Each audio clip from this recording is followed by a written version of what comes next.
to OTCL 520, week number 1. This is going to be a really great class.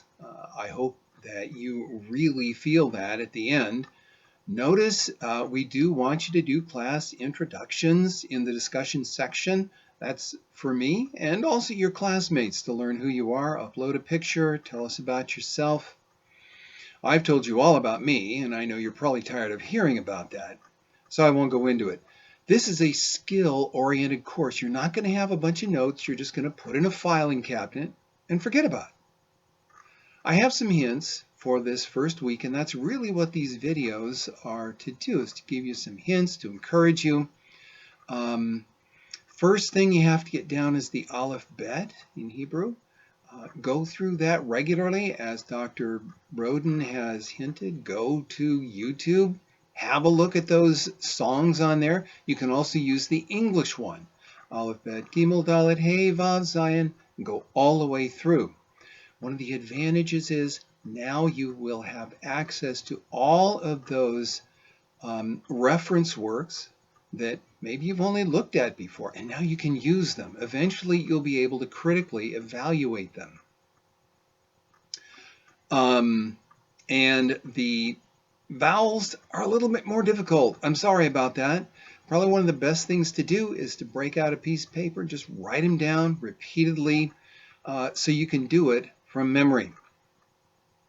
The workbook assignments are meant for you to learn on. So do them repeatedly, as many times as you want. The quizzes can be done twice, the exams only once. Now, the system is supposed to take the highest grade, but sometimes that doesn't happen. So let me know if that's a problem. I will fix it. You do have to spend some concentrated time on Chapter 3 of your textbook. You may have noticed there's a lot of rules for pronunciation, but if you do get them down, it will ease the burden of understanding later on.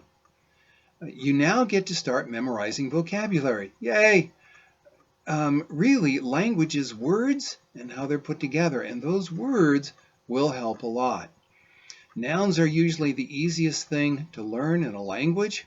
As with all vocabulary, you might want to write them down on a piece of paper, the Hebrew on one side, the English on the other, and force yourself to keep coming back to them. Another thing you can do all through the day as you walk by things, kiseh, chair, delet, door, ish, isha, husband, wife, bat, daughter, and make up kind of weird pictures. So for bat, B-A-T, you might want to imagine your daughter in her crib with a baseball bat whacking away at it. Have some fun with this. And really, that's an excellent way to grow in your knowledge of Hebrew. In fact, you can take these words and put them on a sticky note and stick it all over your house. Kier, for wall, all kinds of stuff. Every chapter of your textbook contains a section at the end with advanced information. Please do read those sections. They seem superfluous, but really they are important. Those of you who have learned languages before know that everything you see is important. Every chapter of the textbook contains a longer or shorter exposition at the end. These insights will show you what you are gaining in the language and probably encourage you if you're discouraged. And even if you're not discouraged, it sure doesn't hurt to be encouraged even more. And so I hope that this week, I know it's going to be a challenge, but it's going to be very much worth it. If you have any trouble at all, please email me, contact me, let me know what's going on.